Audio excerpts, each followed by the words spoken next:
bahala dyan, Nay. Ay, okay lang ako, anak ko. Kaya ko to. Nay, ako na po dyan. Kanina pa po kayo naglilinis. Okay lang ako, anak. Sige lang. Magaan lang naman to, anak ko eh.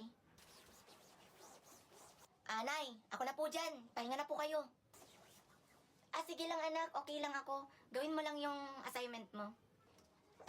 Andito na ako, ma. O ba't ikaw na naman na naglilinis? Ayawan ko man dyan sa mga anak mo. Napakatamad. Nakikita na ako nahihirapan. Di man lang ako tulungan. Mga walang pakiramdam.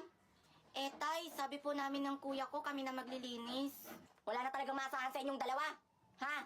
Anong gagawin nyo lang? Tulog? Higa, cellphone, kain, yun lang? Ano kayo mga senyorita, senyorito? Nay, sabi niyo po kanina okay lang. Porket sinabi kong okay, di nyo na ako tutulungan. Pag sinabi kong okay, tulungan nyo pa rin ako kahit may ginagawa na ako dito. Alam nyo, nahirapan ako. La la la la la la la.